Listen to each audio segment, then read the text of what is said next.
Hey, welcome everybody. Welcome to our live edition of the Harry Potter Lexicon podcast. My name is Steve Vander Ark, as it says on the screen, and I am the creator and the editor-in-chief of the Harry Potter Lexicon website.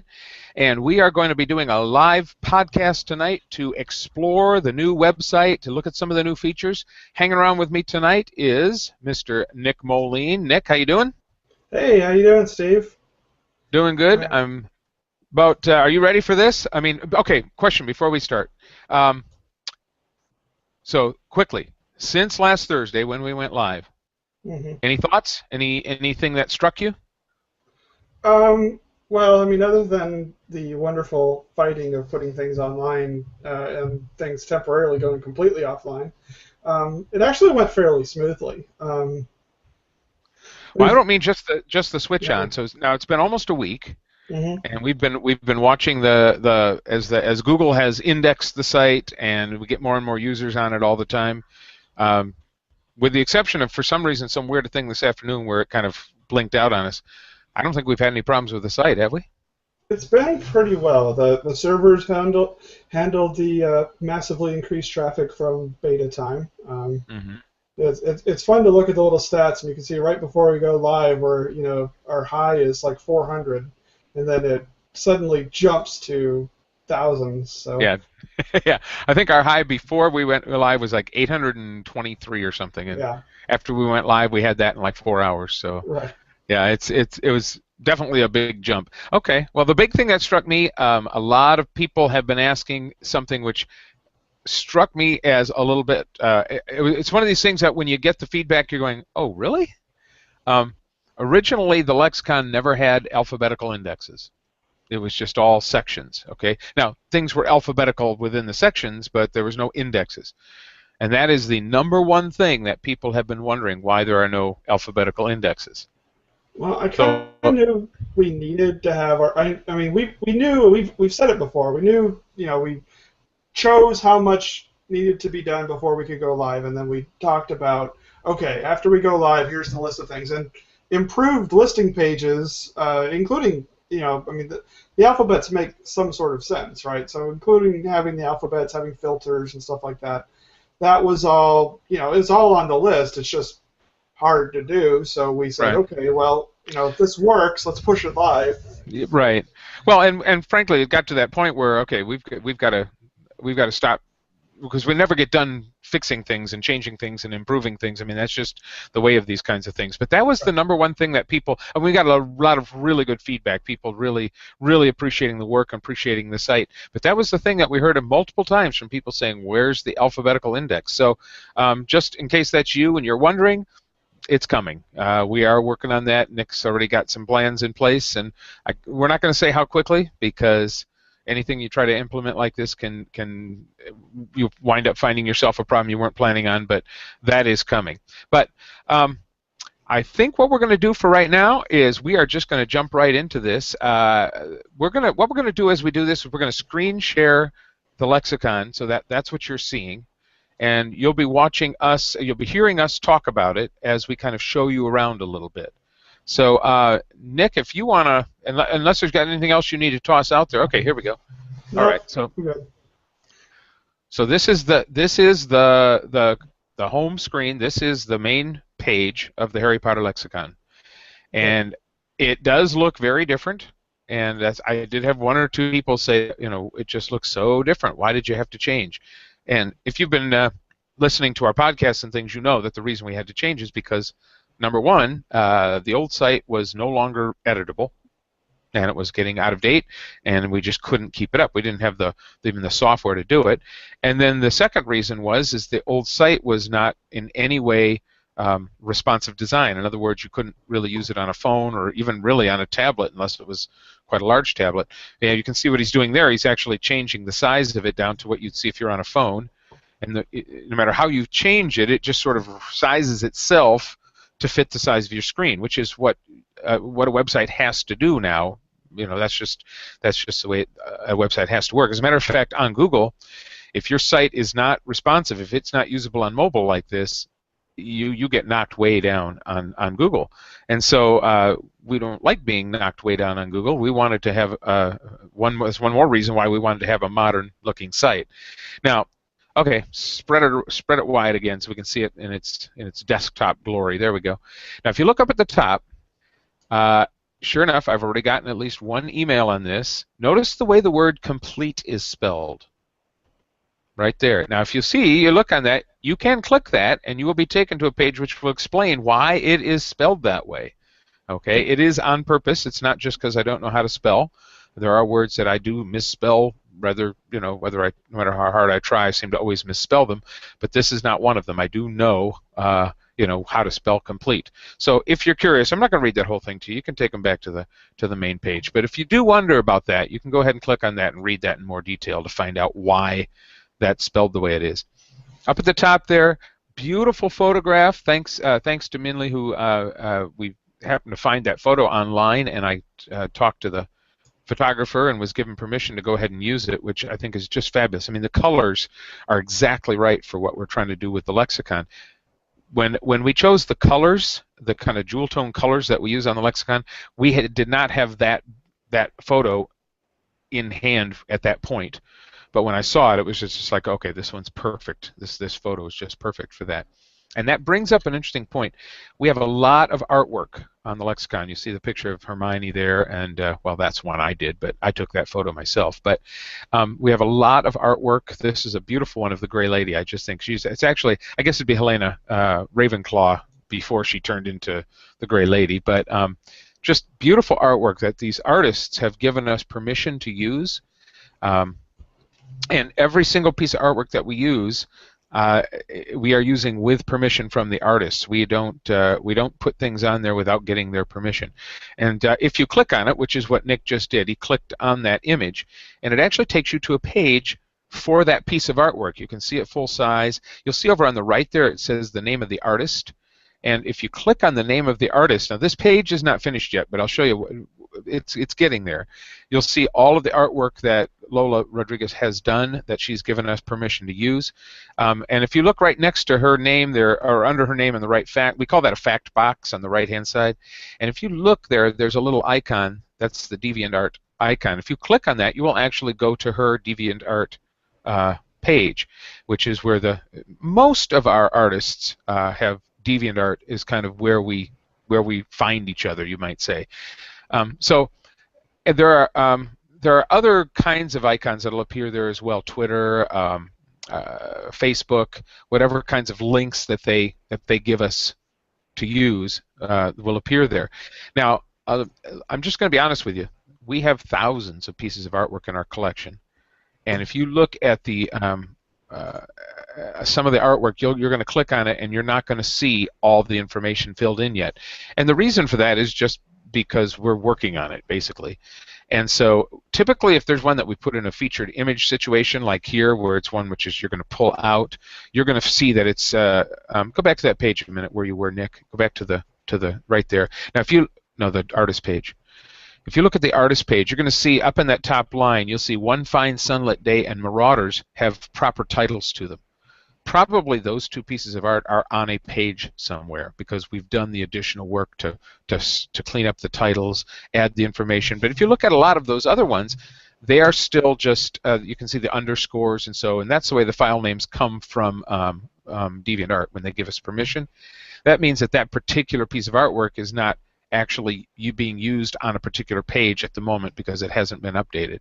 So if you see artwork and you see that it doesn't have all of the information attached to it yet, that would be why. But they all have their artist's name on them and that artist's copyright, because we are very, very, very grateful for the artists giving us permission to use their work, and we certainly don't ever want to betray their trust that they give to us to kind of be a caretaker of their work.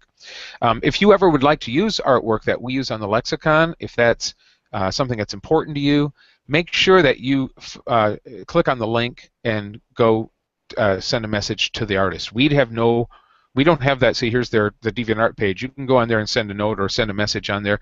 We don't have any way ourselves to give permission for you to use artwork that we have on our site, because we don't own it. We are just being given permission to display that work. So let's go back to the main page. And wait a minute, we'll go back where you were, because that's an important thing to know. Because I really wanted to keep that navigation to a minimum. And you'll notice there's not a whole lot of buttons and things to click. There's not a whole left-hand navigation bar or any of that kind of stuff. And if you look up at the top, there's the Harry Potter Lexicon. That is basically all your navigation right there. If you click on the Harry Potter Lexicon, you're going to go back to the home page. If you click on the little down arrow that's next to it there, then you get some choices. You can go to directly to our blog. You can go directly to our podcast. There's the blog and all the blog entries. And these blog entries, Nick pulled in every blog entry that we had all the way back to about 2000, 2001.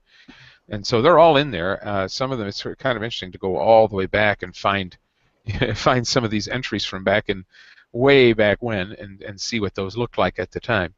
Now, if you look at that top bar, I call that the lexicon bar. If you look over there to the right-hand side, there's a search box there.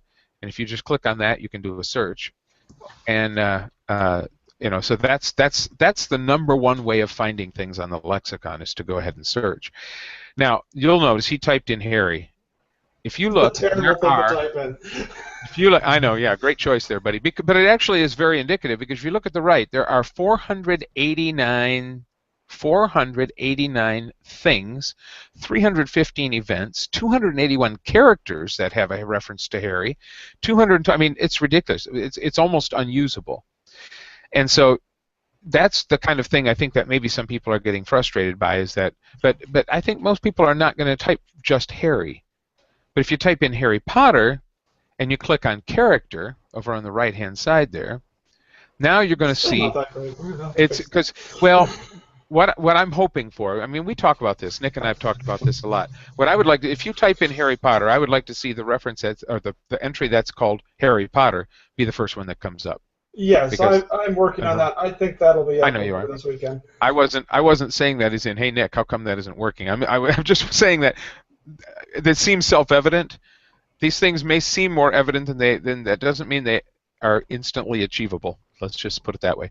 And so yes, that is a big deal for us, is getting that sorted out. Okay, so if you go back to the home page there, thank you. Now if you look underneath that, you will notice what we call the Explore bar. And the Explore bar is a good place to get started. When you use the Explore bar, that's basically a way to start searching in categories of characters or locations or etc. And so if you look there, some of the main characters that you might be searching for are right there. So if we're looking for the Harry Potter, that would be the better way to do it, because if you click on that, you're going to go directly to the page for Harry Potter, which is a pretty good sized page, as you might recall, might expect. But now go up to the top there, because you'll notice that it's different now. It doesn't say Explore anymore. Now it says Related Entries. And now if you look to the right of that, you're going to find characters, locations, magic, things which pertain specifically to that entry. Okay, to Harry Potter in this case. Now you might say, how in the world did you choose just a few things, for Harry Potter? And that's true. Everything pertains to Harry Potter, I guess. But in this case, what we've done is we've chosen. Of course, yeah, that's it. Yeah, Expelliarmus, right? But those are the kinds of things that specifically pertain to that entry. Harry Potter's may be a bad choice because again, there's just so many things. But if you choose something off of there, if you go to if you go to, again, you're going to see different things. Now you'll notice that there isn't anything under magic or canon. The canon, by the way, that's not every entry. That's just extra things. That's one that's a little problematic, and I don't know if it's going to survive all of our updates. But if you look at things, you should be able to find the Deluminator. Nope, you didn't. See? So that just shows we've got more work to do. Because one of the things that happened over the last, there's about 2 years that the editors have been working. The old lexicon didn't have anything like this, where it connected up to other entries in kind of randomly like that. And so as we brought information from the old lexicon, the editors would spend a lot of time trying to think, okay, what are we going to add to this, and what are we going to add to this, what are we going to link to it, what's going to be a link to what things and what spells, and it's an ongoing process. And some of these, we've gone through them two, maybe three times. They need another 5 or 6 times through. Because if you look at the bottom too, he just scrolled all the way to the bottom of the screen there. If you look there, there's a couple of very important things. He's way at the bottom, and that's where you see the sources. When sources for a character like Ron, there are so many of them. Scroll down a little bit more for me, Nick. There are so many of them, it's almost not even usable. Probably the most interesting ones are going to be if you look at the very end where you've got, the Barnes and Noble interview or the Harry Potter and Me. But for a character like Ron Weasley or for Harry Potter, some of this sources thing gets a little bit unwieldy. And so it's one of these things where we're looking at it, we're thinking, okay, what's another way to do it, kind of a thing. But if you scroll up a little bit, now it starts getting a little bit more interesting. There's family. This is what I call a context bar, and the context bar has levels. So it's like parents, siblings, and spouse are on the next line, and then children is underneath that, which is very cool how that all kind of fits together. So you get this whole family thing going on there. Now, if you scroll up a little more, this is something I think is really awesome. This is a timeline of Ron, everything that happened with Ron. Now, if you look through there, you'll notice, for example, and this is important, if you look at September 1, 1991, and you'll see the first listing is Molly Weasley helps Harry find platform 9 3/4. You'll notice that after that it says Harry's first Hogwarts Express journey, because that starts at 11. Then it says across the lake to Hogwarts Castle, because that starts. What I'm saying is, not only is it all September 1, but internally it's also organized so that it keeps things in order. And that was a bit of a trick, too, to figure out exactly how to do that. And so all of those events are more and more being ordered so that they show up in the correct order. That was something which happened after the fact. As we started working on it, we realized that the more detailed our timeline got, and we wanted it to be detailed, the more we were running into problems of order. So that's one thing that's happening with the timeline, because besides the search function, the timeline is another big thing that we want to add. The Lexicon timeline, which was first written in 2001, was really the first timeline of the Harry Potter universe that anyone created. And I wrote it in 2001 and have sort of been updating it ever since. And as it turned out, Warner Brothers actually used my timeline for the official timeline that they put onto the DVDs of the films. So that was kind of an honor. I thought, the fact that the work that I'd done, they've kind of rolling okayed it. So I think that's kind of cool. Now, you see a question up there, John Ulsh. Oh, I know John Ulsh. I'm so glad he's here. He probably will be giving me a hard time for things for the rest of my life. But what it says is, what are the symbols to the side of the name, and are they clickable? So if you look over to the side of Ron's name there, you've got a bunch of icons. And each icon is a very broad category. So, for example, the one with the DA on it is Dumbledore's Army. If you click on that, you're going to see basically a list of everything in the lexicon that has Dumbledore's Army's icon on it. Now, it's not just people, so it's not just a list of the of Dumbledore's Army people, but it's also anything that the editors attached that icon to. And it can be things, it can be events, it can be essays, it can be a lot of things. If you look at the Battle of Hogwarts, sure enough, the Dumbledore's Army is on there, but so is the Death Eater symbol, so is the symbol for death, because people died. Hogwarts, the Order of the Phoenix, magical creatures, there's the battle icon. Those are all broad categories, and those are ways of connecting things up. And the goal there is for users to be able to pull together a list of of things that have that, and find things maybe that they hadn't thought of. That's really the goal there. So if you click on that and you start going through, let's say, the list of battles, or choose one, I don't care, Nick, whichever one you want to go with there, battles here. So we've got 8 pages of these, and you look at that and you say, wait a minute, 2014 Quidditch World Cup opening ceremony, what does that have to do with battles? But then if you actually click on that, which it doesn't look like it's all filled in yet, but that actually has to be added to the list of things we need to worry about. But if you remember, on Pottermore, that whole opening ceremony turned into a huge battle amongst the various magical creatures that had been brought into as the mascots for the various teams. So that's why it has the battle icon. So it's kind of fun. It's a way of kind of exploring in a different way. If you want to just because the Lexicon has always been a site that people have just sort of lost themselves in, which is part of, I think, the fun of the Lexicon as a website, is that you just sort of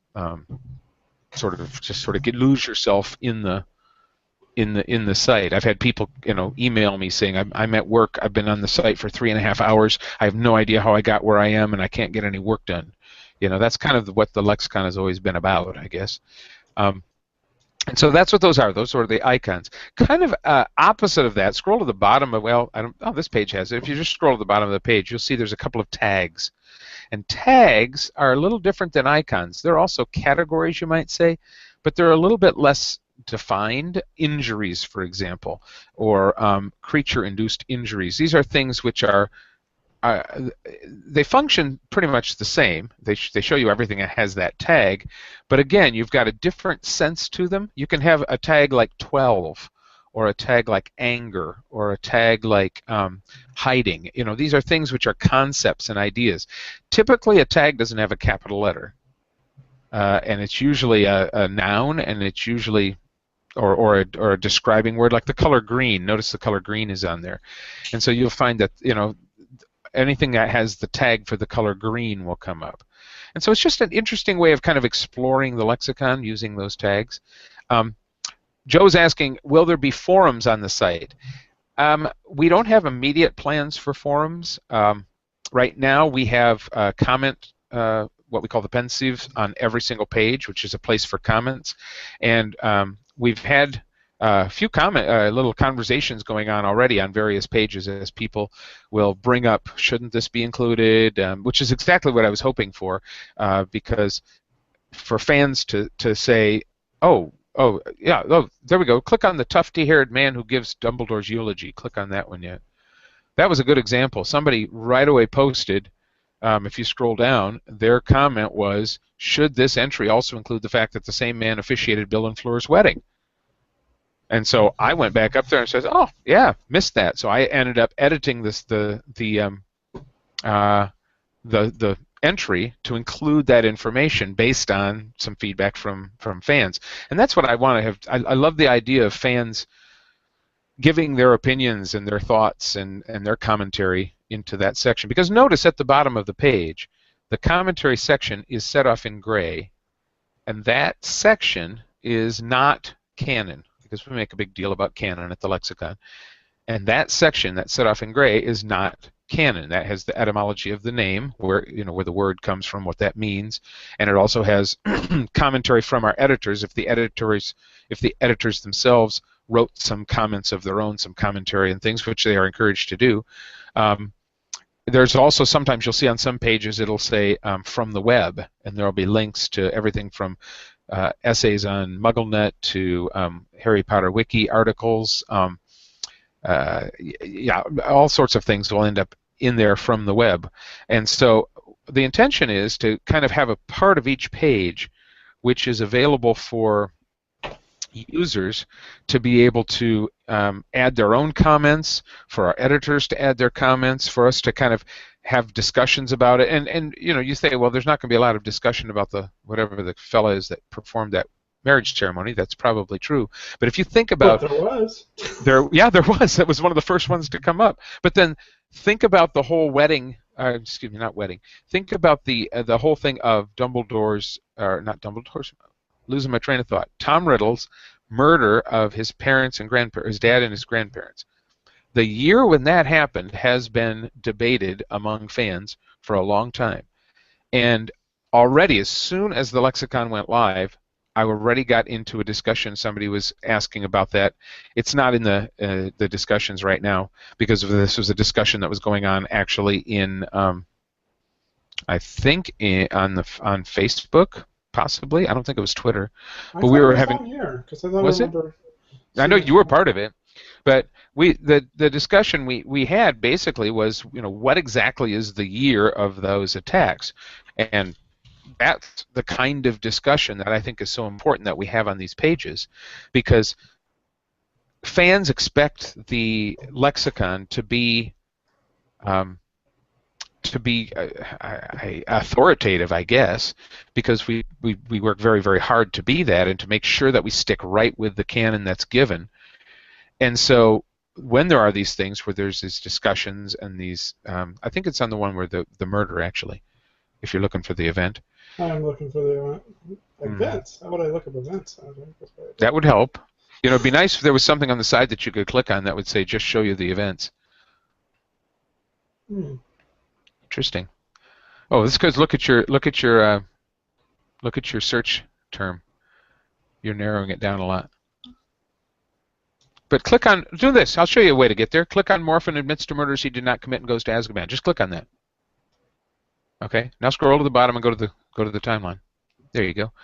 Should be able to find it on there, right? If you can't, then we're in trouble. Let's see. It's gonna be.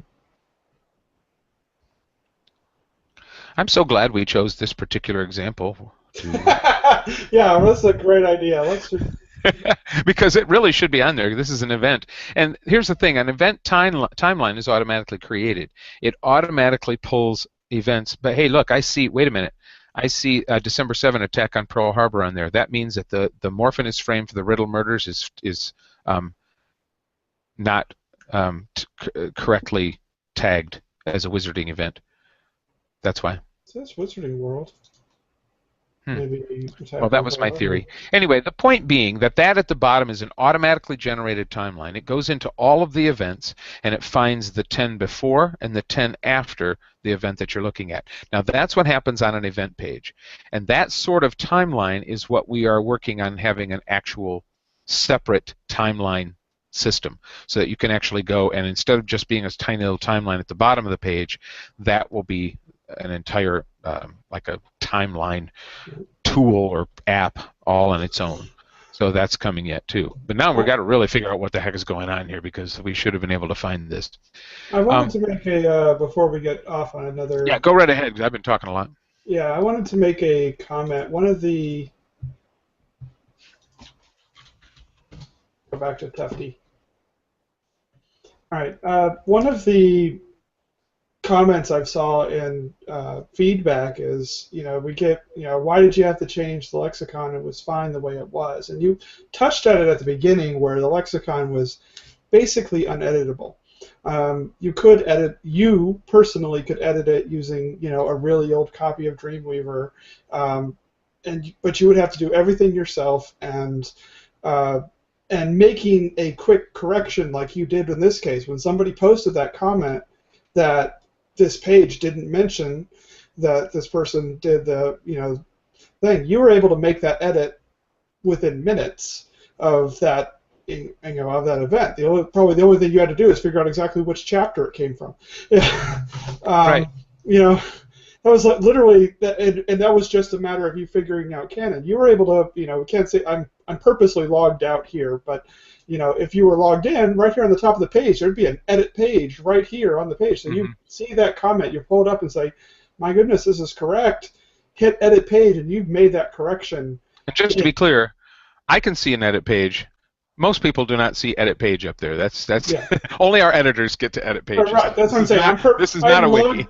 I am logged out at the moment, so this is what a normal person would see. Okay. But when you are on the page, or any one of our wonderful editors, they can very quickly make corrections. Exactly. I know one of the things that you posted in our little group for the editors at one point, you said, you want to do some editing, but you don't know where to start, just pick a page, edit it, and then just start clicking links, and then go edit those pages. Yep. I call that meander editing. Just wander around. And we laugh because we'll edit for. I've gone in before with one idea. Okay, I'm going to fix this one page, and 3 hours later, I've added 6 events. I've edited 12 things. Like who knows where you end up when you do that? But yeah, that's a lot of fun actually. Just kind of.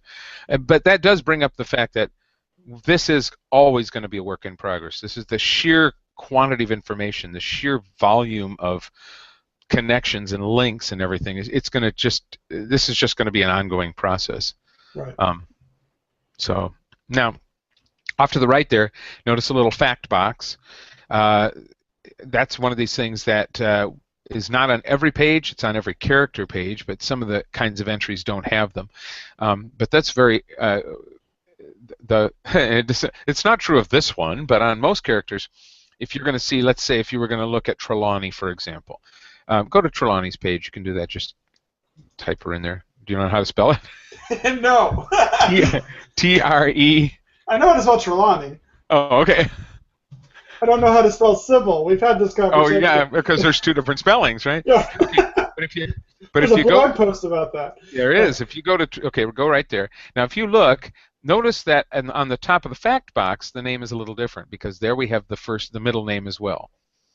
The decision was made. If you look at, for example, if you go to Bill Weasley's page, up at the top where it says the actual name of the page, you're going to see Bill Weasley because that's what we're used to calling him. I know his first name is William, but the top of the page is going to say Bill Weasley, okay? Because we decided to go with what people normally call him. Then if you look at the top of the fact box, you'll see the full name right there. And again, that was a decision. I could have called the whole page William Arthur Weasley, but a lot of people would have gone, I wonder who that is and what did they do with Bill? You know, so right. This is just because I want it to be as user friendly as possible. Question over here from John.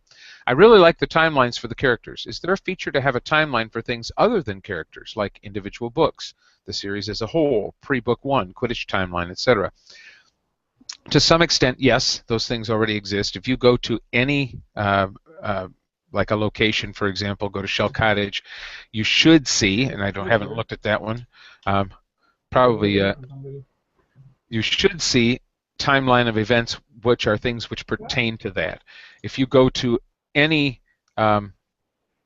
page should have a timeline of events which are specifically tied to that thing. Okay, but if you go to the canon, go to our canon page once. If you go, and this is quite the nifty little thing. If you go to canon here, Harry Potter novels, just go to Prisoner of Azkaban once. Okay, and then just choose a chapter. Or go to About, I guess. It doesn't matter. I'll choose a chapter. That's fine.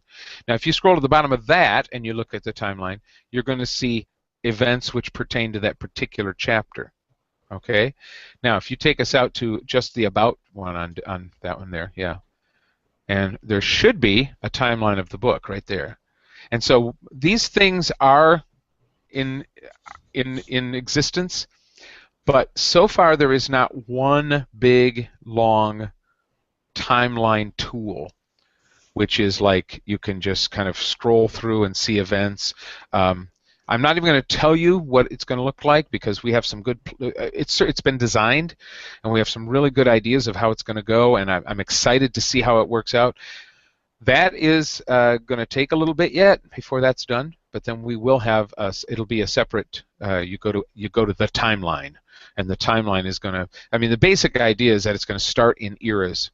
You know, the ancient era, the modern era, and so these are eras, and then you can expand each one of those out to the main events of that era, and then you can expand it again so that you can see specific incidents. So that's what it will be when that gets done, but that's not yet. So, okay, so we've talked about tags, we've talked about the timelines, we've talked about the canon picker, which is at the bottom there, and notice it's because this is a canon page, it's the one about Harry Potter and the Prisoner of Azkaban, you'll notice that it is that Harry Potter canon thing shows up at the bottom because that's the context of this chapter, because that's a context bar. That is also the picker that appears on the main page. If you go back to the home page and you click on canon, then you're going to find that same picker. Now, let's look at some of the other things there. If you go to interviews, for example, that's just going to take you right to a page which lists not every interview she's ever done, but all of the interviews with Rowling that we use as references in the lexicon. So if you click on any one of those, let's say, it doesn't matter which one, there's one, Comic Relief, that's a good one, and you're going to see that that's a chat that she did in March of 2001. You're going to see the usual related entries, so if there are particular characters which were talked about in that, they're going to be up there in that. So she talks about Hagrid, she talks about Harry Potter, she talks about Albus Dumbledore and Severus Snape, which may seem obvious, but she doesn't do that those characters in every single interview. Some of the locations, apparently there's locations. You can see that some things just simply are grayed out.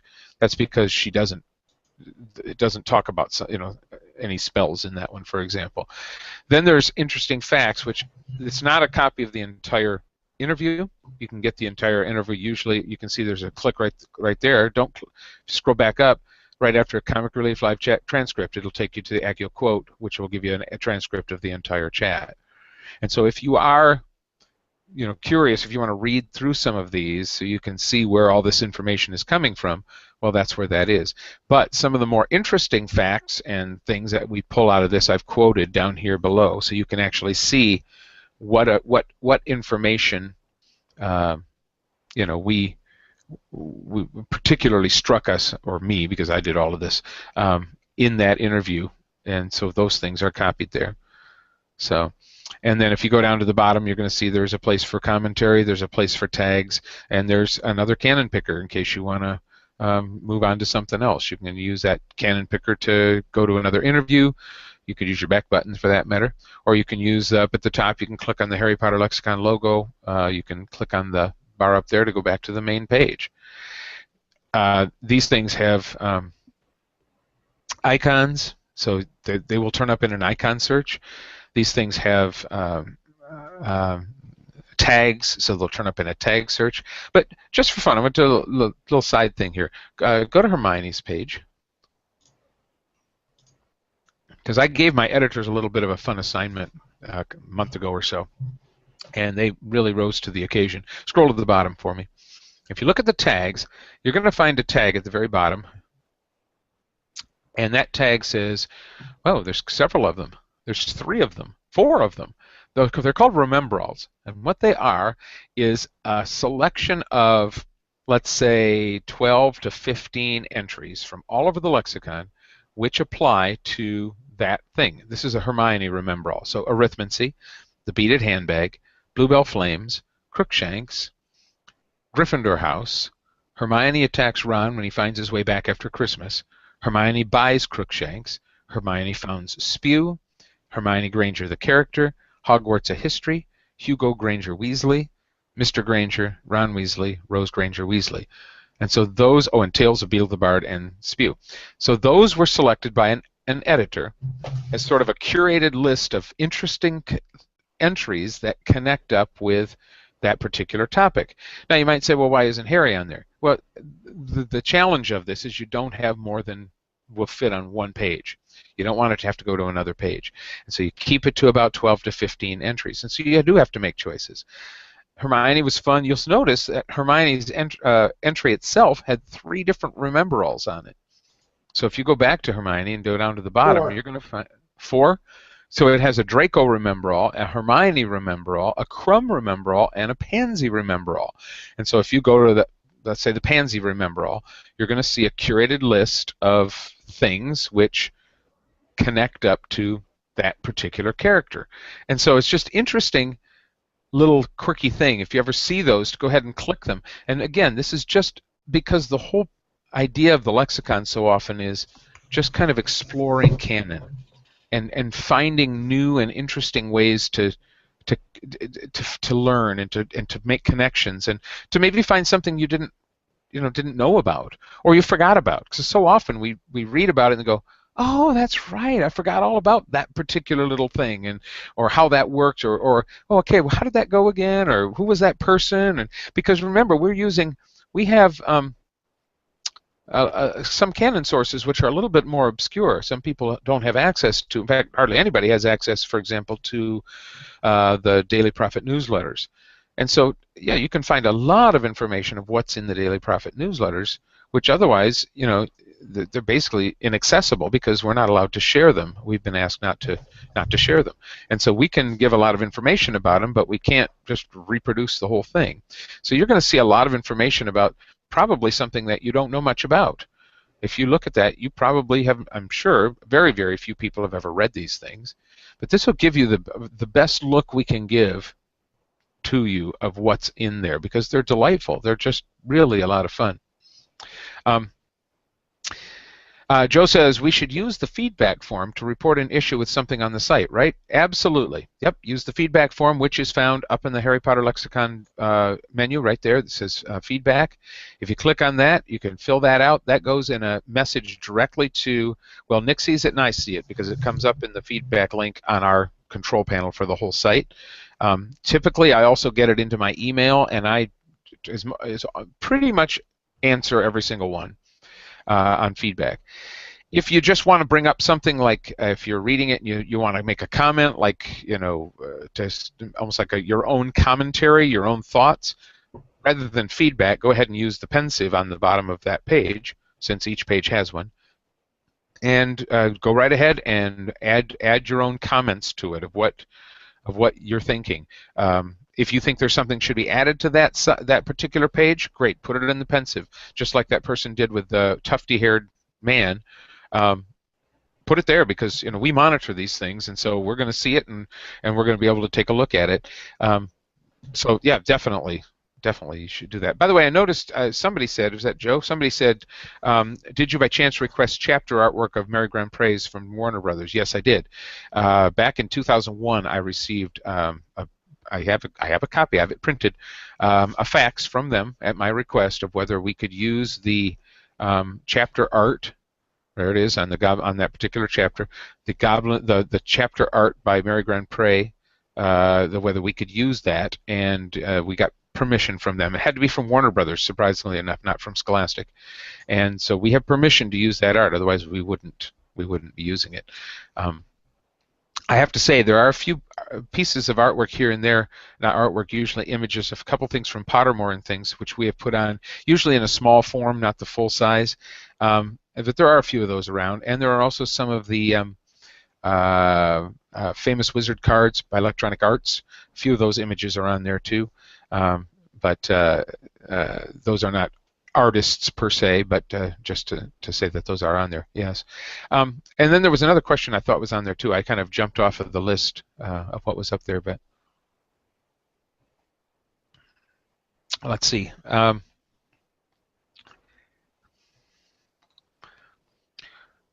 Do you or will you ever reference conversations or general Harry Potter related thing that have appeared in other Harry Potter websites, either past or current? For instance, Jenna's unofficial Harry Potter fan club from back in the day. Any of that kind of stuff can go on a page, absolutely. It would go in that commentary section.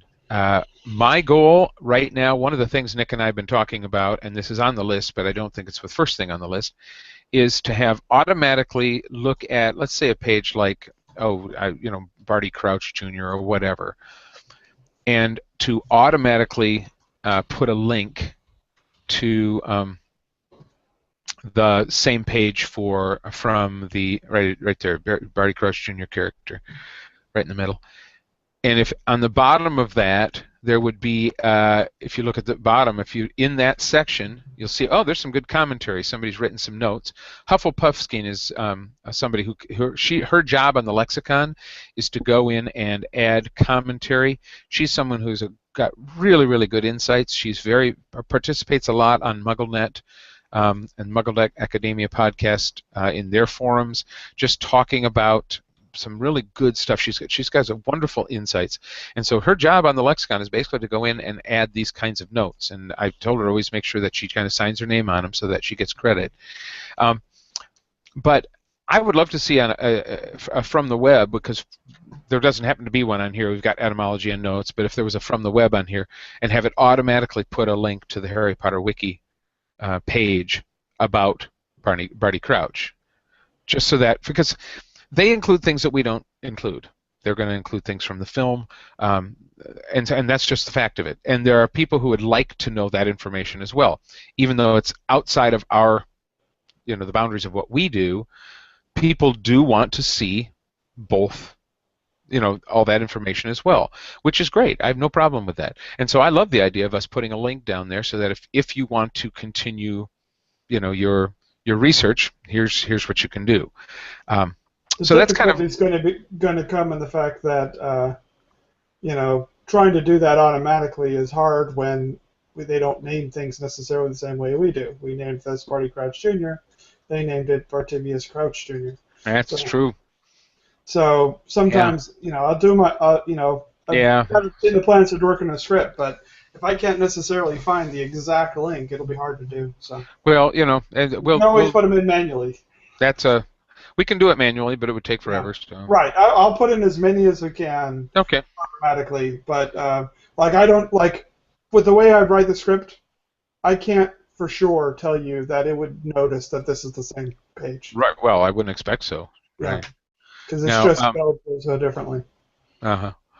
Sure. So I'd also like to, if you think about those canon pages, if you've ever seen a website called the Harry Potter Companion, which is created by uh, uh, somebody who used to be one of our editors and who's gone off to create this brilliant, brilliant website called the Harry Potter Companion, and her name is Josie Kearns, and she has this beautiful, beautiful site, and every single chapter, if you look at Harry Potter chapter by chapter, every single chapter has fan artwork, again, only with permission, but just some beautiful, beautiful stuff that's on there, and then some commentary about it at the bottom. It's just a beautiful website, That picture is gorgeous. isn't it? Yeah. And Love the color. uh-huh, that those pages. There's one page for every chapter. Well, see, to me, that's another thing that we could put that Okay, page on the that one companion. I'm We certain could, because it looks like it's done in a reliable way. right. That's because Josie used to work for the Lexicon, so um, that's kind of where they learned, at least to some extent, where they learned about websites and things like this. I don't want to full claim anything, but I mean, I'm sure that's a fabulous resource, and so I'd like to do that where every one of those chapters is just linked up on our From the Web link on the bottom. Another question came up. Joe says, any artwork on the lexicon from the Harry Potter trading card set, which is no longer published? If you're talking about the Harry Potter trading card game, no, I don't have any permission to use those. Those came from Wizards of the Coast, is the ones who has those, now owned by Hasbro. But they, just like the people who did Pottermore art, which is called Art Hawk, and Lightmaker, who did the original rolling artwork, they do not own those copyrights to give me permission to use them, and I have not been able to get anybody who knows anything about it at any of these places. So I haven't tried either, because that artwork is beautiful. I would love to use some of that card artwork, but yeah, I don't have any of that. We do put some of the original rolling website. We have some images from that. That's right, we do, from that Lightmaker created. So, but okay. Notice again, if you're in this situation, you're thinking, okay, look at the right-hand side, because you do a search for Weird Sisters. Notice you have 8 characters, 8 events, 8 things, 5 sources, 1 place. But if you keep going down, you have categories. Those categories are things which are categories in the those are on the posts, right, on the blog. Oh, the essays, and in yeah. Essays, and then uncategorized. Actually, it's on other stuff too. That's a source. Huh. Interesting. Yeah. Funny. Categories are on multiple things, but yeah. Okay. And then if you look, it says icon_str. At some point, we're going to make that a little more readable. I'm going to go fix that label right now. Don't do it now. It's okay. But if you look at that, that's going to be icons. So the Quidditch icon, the Witches and Wizards icon, the Battle icon, and so you can search, by things that are by which icon they have on them. Is there anything underneath that? Tags. Okay. You can group by tags. Ah, this is the one I was looking for. that came from her site. That came from Lightmaker. Yeah, it did. Yeah. Yeah. Okay. All right. That's why I was searching for the Weird Sisters. Okay. I thought you were in a weird mood. So scroll all the way down. Is there anything else down there? Nope. Okay, that's it. So, but that just gives you an idea of how those things on the right-hand side, those what we call facets, those things can help you to narrow down to finding things that you want. But I can see where, even though these things are supposedly in some sort of an order, I'm not sure what that order is. The fact of the matter is, that's not, if you're looking for a particular thing and you want to see all the characters whose last names start with L, there's no way to do that. There used to be, because we had an alphabetical listing of characters by last name. So that's something that we are working on. That's something we are putting some time into try to get working. It will. Be patient. So. Okay. I'm going to try to get it done very soon. Okay. I'm looking over there. Joe says, "Do any of you guys like the illustrations from the Sorcerer's Stone Illustrated Edition?" Um, I'm assuming you mean the new one that what's the guy's name? Jim Kay, is that what it is? I have not seen the book myself. The pictures that I have seen, they're gorgeous. They're absolutely beautiful. I'll tell you the thing I like about them the most, and what I also liked about Pottermore so much, the artwork on Pottermore, is that it didn't look like the films. And I think it's so important that we break free from the film images. Not that there's anything wrong with the films, but that is just one set of fans, their view, their idea of what it looked like. It's by no means the only way to imagine those characters or those settings, and I think it's really important that we give ourselves the chance to get our own imagination back a little bit, to remember. For some people, they've never known Harry Potter when there wasn't films. But for those of us that were reading the books before the films came out, we were through 4 books before we ever saw a film. And so we had a lot of visualization in our mind of what Harry Potter looked like, what this world looked like, what the creatures looked like. And at that time, fan art was the way that all of these were being expressed. And there was so many different ways of seeing it. And very, very quickly, when the films started to come out, it all kind of coalesced into, well, there's just one version of Harry Potter. But, you know, there's all different ways of imagining that character, and which is one of the reasons why on the lexicon we don't use any images which are, images from the film. I don't mean just like film stills, but I mean that artwork that looks like the actors or the. I mean, I love that Hagrid's hut. Isn't that amazing? But we don't use artwork that looks like the films. And that's intentional. It's not because we don't like the films. It's just that we want to show all different versions. If you look at the Burrow, for example, we would have, I don't know how many different versions of artwork of the Burrow. I mean, if you see, there's one there's 2 right there. Okay, if you go back to that search thing, you'll see 2 of them right there, 2 different visions, if you will, of what the Burrow might look like. If you scroll down, I see Dartmoor's on there too. But but there's this beautiful stuff. I mean, look at these pictures. These are just gorgeous. I love this one because I look at the little tire swing and things like this. This one's just great. You can just look at that and find little details all over the place. But that's kind of one of the things we do on purpose. If we want to have different versions and visions of that. Yeah, isn't that something? I was on Dartmoor. That's an absolutely beautiful photo. Isn't that something? So that's where the Quidditch World Cup was played, out there on Dartmoor, the one in Goblet of Fire. So Joe says, I had collected Pottermore chapter artwork and backgrounds up to Goblet of Fire. Then sadly they changed Pottermore before I could grab the rest of the images. I hate that they incorporated the movies into Pottermore. Well, we could have a whole discussion about Pottermore. Yeah. I will say, Joe, rest assured, there are those in fandom who have archived every single image from Pottermore, just so you know. So they're around, I promise you. But yeah, because what I liked about that is that the images on Pottermore actually matched the book, whereas the film didn't. And so, like for example, if you go to search for entrance hall, entrance hall, I think.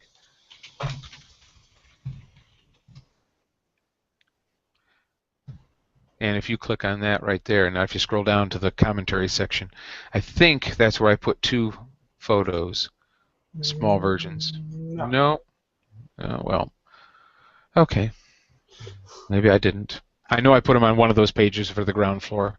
But basically what it is the pictures on Pottermore give you you might go to Marble Staircase to, I don't know, Great Hall, somewhere, first floor, I don't know, ground floor of Hogwarts. But the idea is that oh, they're there. What'd you click on? Ground floor. Oh, well done. Okay. I went up a level. Okay, so this thing is a tiered system, so we're on the ground floor, so you can see all the things. I see what you did there, Nick. Yeah, That's we were good. on the entrance hall page, and I just Uh-huh. went up a level to ground floor. Okay. Like, Yeah, you're kind of a smart aleck tonight, aren't you? Okay. But anyway, a little but bit. those two pictures give a canon view of what that looks like. The staircase just goes up to the first floor. That's it. It doesn't go up 22, with swinging staircases left and right. It's just one big marble staircase going from the ground floor up to the first floor. That's it. And so I love the fact that Pottermore didn't. I mean, they tried to show what the books said. And so to me, the Pottermore images are probably the closest to Rowling's version of these I want to things. make them bigger. You can't. Don't, because we don't And have permission on these.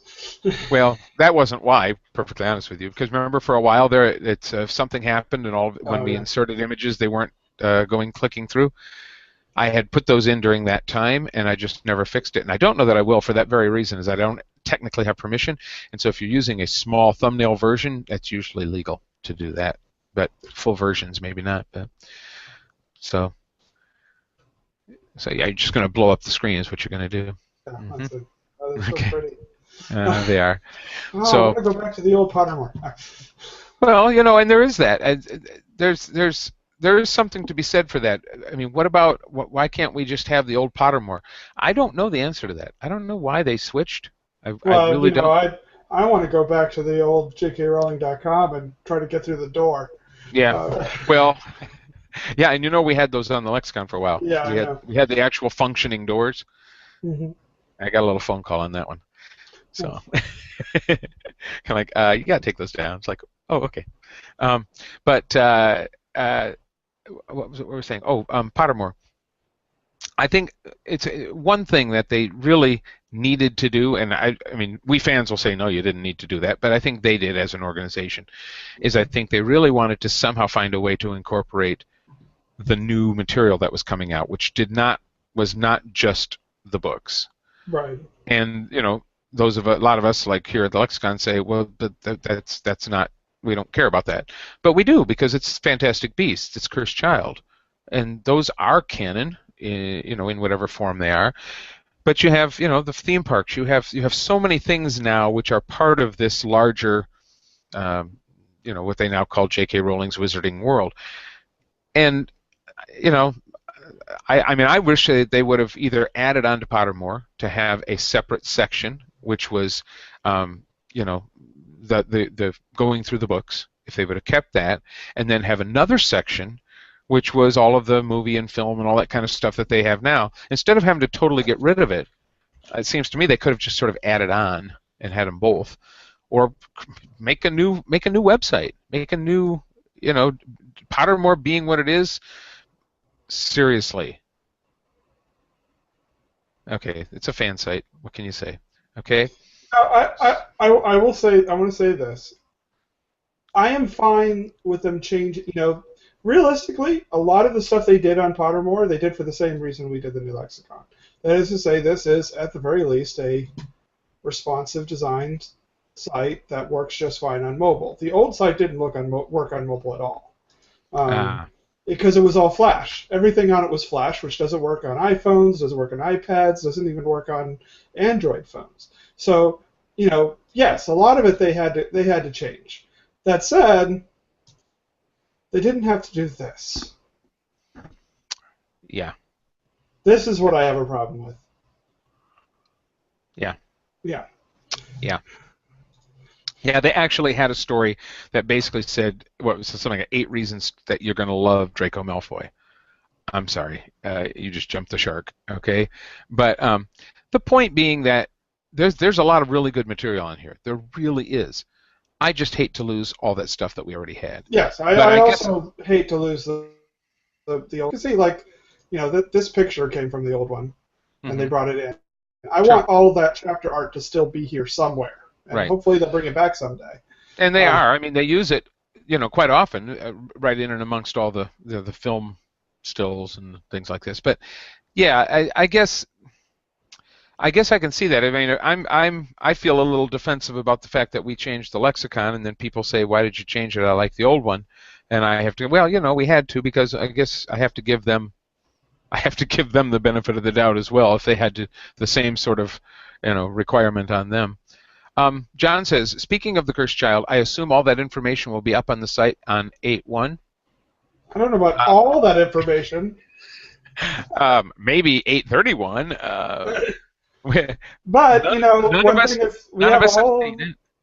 we have a whole staff of editors who are ready to start editing and adding information. Well, let me tell you the procedure. This is what will happen. We'll all read the book. Then we'll get into this massive canon discussion on the editor fan page, the editor Facebook group page, which is great fun. It's just like the old days. So we're in these huge discussions. At the same time, I'll be creating a spreadsheet with a list of all of the new entries which need to be created and all of the entries which I think need to be updated based on what I'm reading. And I will start working on that, and I will start creating new entries, but they will be blank. And so if there's a new character, I will say that character, I will make an entry, and it'll be just a blank entry. And if you are cruising around the lexicon and you come across an entry for Joe Blow, whoever this person is that's new, and you click on it, there will be nothing there. Feel free to leave me some feedback, but guess what? We already knew. Because what will happen is then over the course of the next week or two, the editors will start going in and filling in all those entries. Typically, nobody creates new entries except me. Now, I say that knowing perfectly well there's at least 4 or 5 of our editors who create new entries all the time. But that's the basic idea, is that rather than have everybody creating new entries, I'm kind of the filter to make sure that everything that's being created is something that either needs to be created, or I'll decide if it's something that instead should go on an existing page, because nobody else has the whole site in their head except me. And so I'm the one that kind of is the gatekeeper on what gets created. So on new things like this, I mean, I did the same thing with the history of magic in North America and Ilvermorny. I sat down and made a list of all the things, and the editors went at it. And they just put their initials on it as soon as they're done. And so these entries are being filled in and created and filled in as fast as we can go. So that'll happen all through August, and I would expect that it'll take a couple of weeks for all of the entries to get there. That brings up, of course, the question of spoilers. Basically, the lexicon basically prints whatever is available. We don't go and try to get, we don't send somebody to see the play ahead of time so we can get information that's not supposed to be released and then stick it on there to try to beat the rush. No. But once the book is published, it's going to end up on the lexicon. So if you don't want to be spoiled, the lexicon is one of many places you probably on the internet you probably shouldn't go, because we'll be spoiling stuff. So. Yep. Our producer is letting me know that we've been talking for more than an hour now. So. And mostly me, I think, judging by my throat. Yes. You. I've kind of let you go while I've just been clicking random things to try to throw you off. Yeah. It's like, what the heck was that? Okay. No, you've done a very good job, Nick. Thank you. Right. So, if you want to, we should let's wrap up with some of the really cool stuff here, and the stuff that's different and unique from what we had before. Okay. Well, if you look at the main page, look at that top. Right underneath the Explore bar, you'll see the says Beaubaton Academy right now. If you click on that, you're going to be taken to the page for whatever it is, and it's showing you the weather at that particular location right now. And at Castle Brusho right now, it is 76 degrees. In Romanian Dragon Reservation, it's 59 degrees at 5:33. And all of those locations are as close to the actual locations as we can figure out. Obviously, some we are having to guess a little more than others, but there's Diagon Alley. Oh, yeah. And then in the middle is the phase of the moon, and we put that mostly, because it's kind of cool, because it does figure into some magic and things like this. If it's full moon, go out and see if you can find where the moon calves have been dancing and collect their dung, that sort of thing. And then I tried to play with the feature of putting the moon phase on event pages, and then I realized that was probably not a good idea. No, because believe it or not, Rowling does not keep that. She doesn't consult the calendar of the moon phases. No, good Lord, no. Or of anything. But then if you look on the right-hand side, there's the current value of a galleon in all these different currencies. But if you click on it, it'll show you in our case, United States dollar because we're in the U.S. But if you're wherever you live, you will see your currency and what the current exchange rate is, or what 1 galleon is worth in your currency. I hope that works. I'll be going to Mexico in a couple of weeks, and I'll see if. Oh, find out. Yeah. Okay. Now, on the left-hand side underneath that is the featured articles, and there are usually 6 articles and 3 pieces of artwork which are rotating through on there. Currently, we only have 1 piece of artwork because for some reason all of the featured artworks got unfeatured. I think it was probably me. And then to the right of that is trivia of the day. Now, if there isn't, like yesterday was the anniversary of the Battle of the Seven Potters, and so instead of trivia of the day, it was various things from that particular thing that happened. It'll say on this day, and then it'll tell what happened. I should point out that the thing for trivia of the day is on Greenwich Mean Time, the time zone that Hogwarts is in, where most of these events take place. So once it's no longer that day in London, it will come off this page, even though it might still be that day here. Oh, okay, that's a good thing to point out. Yeah. Then I had to pick a time zone. I picked London. Sure.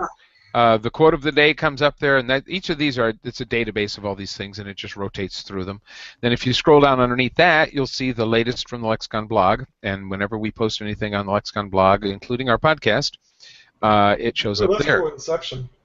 So, and oh yeah, this is the page for it, huh? Yeah. So you made a little trailer there, did you? Okay, that's cool. No, anyway, this is us? Yeah, that's us. That's live. Oh my gosh, Inception. Okay. Although it seems like there's like a 45-second delay there. That's probably good because I'm starting to freak out. But so that's live on our site right there. How about that? So, but we still had. You'll notice a welcome to the new Harry Potter Lexicon article. I would like to find a way to pin that to the top because I think that's those are the kind of things that we should be able to keep those up at the top. But we'll work on that. So, what else? Anything else interesting, cool, neat, and fun and exciting we need to show people before we? I don't think at the moment that we haven't already shown. I mean, the timelines on the various pages, I think, is one of the coolest things. I love the family relationship thing you were pointing out. Yeah. That's just one of the things, when you go to Hermione and you come down here and you can just start clicking around. All right, I'll go to Ron, and then once I'm on Ron, then I'll end up going to Charlie. And then maybe you click on one of those events under Charlie, and who knows where you go. Now, next we're on Norbert now. Oh, Norbert. Yeah. What about Norbert? So go to characters. Yeah. Anything with a name is a character, by the way, even though it's an animal. So if you click on Norbert. Oh yeah. Okay. Sure, that's cool. Right. So let's try. Let's see. How about motherly love? Wait a minute. There's a tag for motherly love. Oh, what do you know? Andromeda Tonks. Oh, because it's mother of Nymphadora Tonks. How about that? So you can do that. You can end up just. Oh, and there's a big commentary. Hold on. I have to read all of. You see what I mean? Is that it's I haven't even read those notes. Andromeda is a fascinating character who broke the bad Slytherin stereotype, and like her cousins Sirius and Regulus Black, defied Voldemort. Oh, fascinating. So again, you've got I could spend hours with this. This is amazing. I think it's probably by the person who wrote this essay here. That could be. Oh yeah, because that's a wonderful essay. Yes. So the point being that the lexicon, yes, there's things we're still working on, of course, but I'm very excited about it. I think this has been it's been so much fun to be putting this all together and to work with the people that we're working with, all these editors who have been putting in so much time, and all of this is volunteer. It's just all for the love of Harry Potter, and so I just think that's amazing, and. The goal of the lexicon is to be sort of kind of like the heart, the soul of fandom, so that you can kind of go there and you can branch out to MuggleNet and to all these other places, and then this is a place where you can talk about individual concepts, you can read other people's ideas and things, and I think over time, as the site grows and as people put more and more input into it, I think it's just going to get more and more organic and alive and exciting and fun, and I just cannot wait to see where this goes. So Nick, we're past our time. We So, are. so what are you going to be doing, and how can people get a hold of you? Well, my top priority on the lexicon is getting our alphabet pages back so that we stop getting feedback about that. It was always in the plan. I promise you guys. Please don't get mad at us. Try to focus on all the awesome stuff. But yeah, that's top priority. You know, I'll be working on that on Saturday up until the point that I go to a certain book release party. And then I'm sorry, I'm reading after that. I'm just I don't know about you. What will you be doing Saturday night? I'm flying to Michigan on Friday, and so I will actually be in Michigan on Saturday, and I've got a family get together on Saturday afternoon, and then that night I'm going to be going to a book release party. I'll be live streaming from wherever I am, so watch that Facebook page because I'll be live streaming. Probably kind of the party, whatever's going on. Maybe I'll live stream when the countdown happens till midnight and things like this, and looking at the book and stuff like that. So yeah, that'll be a lot of fun. It's something to watch. So yeah, I'll be in Michigan. So I'll be in San Jose at a book release party down here in San Jose at Barnes and Noble. So I'll probably record some video from my phone. I don't know if I'll post it live. I could, but I don't think I will. But I might clip it up and post it up on my YouTube page. And so there. Okay.